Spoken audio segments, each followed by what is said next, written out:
Today we're going to talk about the muscles that we can find in our foot, ankle, and lower leg. We're actually only going to talk about a few because there are tons and tons and tons. So going to our slides, we're going to start right here.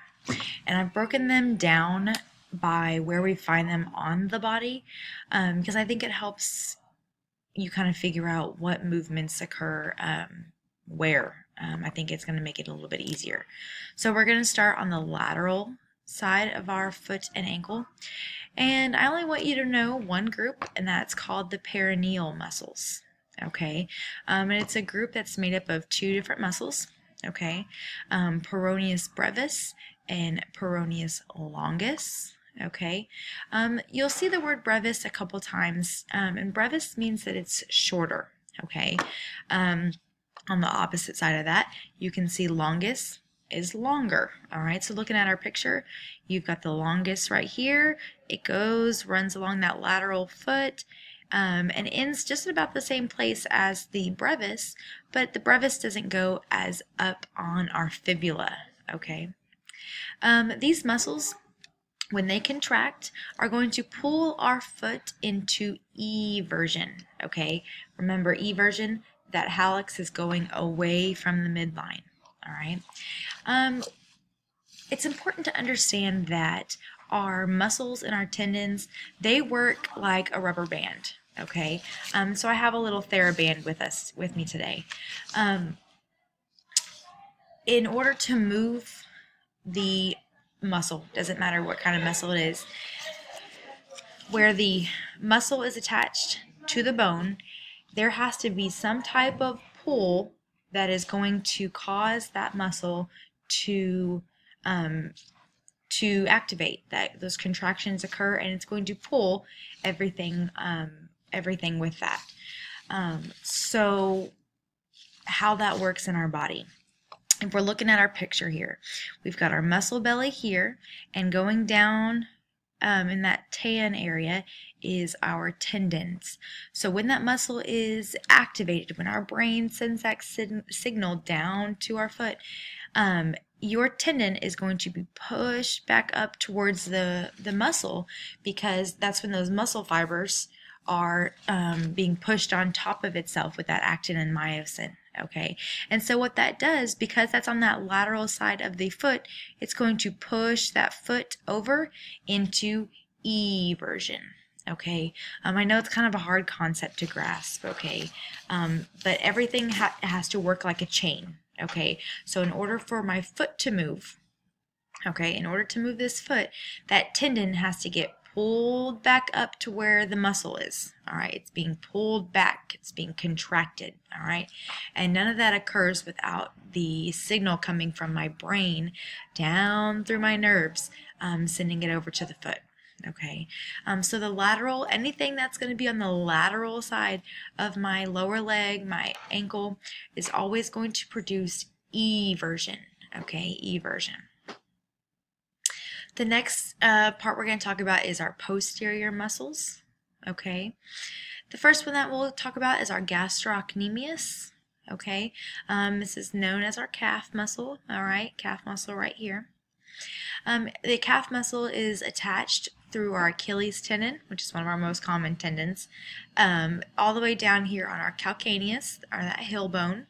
Okay, and so when that muscle is contracted and those fibers are pushed on top of itself, that is going to pull my foot down into plantar flexion. Okay, because it's going back towards the muscle belly.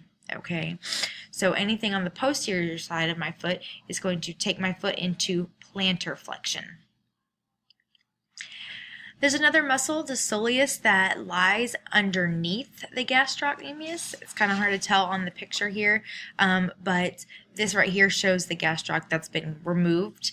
And it does the same thing, okay? It's just a little bit smaller, all right? And it goes from that tibia to my calcaneus, all right? Same thing. The tendon, it goes from the tendon to the muscle, and those fibers are pushed back on top of itself, and it causes that foot to go into plantar flexion. An easy way that I remember it is that it's on the posterior side, so it plantar flexes. P's for plantar flexion and P's for posterior. The opposite side. Remember, our bodies work in balance, all right? If you have something on one side, it's going to do the exact opposite on the other side, okay? That's how our body balances itself out. So just because we know the opposite of plantar flexion, we should already know that anything that's on the opposite side is going to do dorsiflexion, because dorsiflexion is opposite of plantar flexion. So anterior muscles are going to dorsiflex, okay? Dorsiflex, bringing those toes up towards the heel.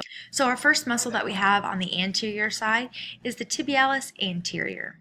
Well, we already know that anterior means in the front, okay? And tibialis looks a whole lot like tibia. All right, and that's because that's where the muscle is. It is lying on top of the tibia, which is that larger, more medial bone in our lower leg, our shin, okay? And what this muscle does is it pulls the foot up into dorsiflexion, all right? Those toes, it's attached, and it pulls everything up into dorsiflexion, okay? We have tibialis posterior as well, and this is where I want to make sure that we understand. Posterior means that it's in the back of, okay, but this is still going to be on the anterior side of our leg, okay? We just have the tibialis anterior in front and the tibialis posterior behind, okay? But they are still in front of the tibia. This tibialis posterior is going to be one of the more centrally located muscles that we have in our lower leg, all right? And it's going to do the exact same thing. It's going to pull that foot into dorsiflexion. So we're going to get a little bit more down into the muscles that work on our toes, all right? So we've got a couple big words here. Extensor hallucis longus. Okay, we've already covered longus means that it's longer, all right, which means there's usually a shorter one, okay? Extensor means that it is going to do extension, all right? It's going to do extension. And hallucis looks a whole lot like your hallux, and that's because it's going to act on that big toe, okay? So it's used to extend that big toe, and here's that picture of that muscle right here. So it's going all the way across on our fibula to our tibia down to that big toe, okay? This is going to be used to extend that big toe. It's also going to help with that dorsiflexion, all right? We have the same two words right here, extensor and longus, but we see digitorum. Okay, digitorum is going to mean that it's referring to toes 2, 3, 4, and 5. Okay, we'll see this again on the fingers. All right, digitorum just means it's not pertaining to number 1. All right, it's going to do the same thing though. It's going to extend those toes 2, 3, 4, and 5 without having to do the big toe as well. Okay, those are the only muscles that I need you guys to know right now for the foot, ankle, and lower leg. Okay, I know it's kind of a confusing concept to grasp, but make sure that we are studying. Okay, I've put 2 videos on our Google Classroom. I want you guys to make sure you take a look at that will help kind of explain how these muscles work a little bit better. All right, thanks.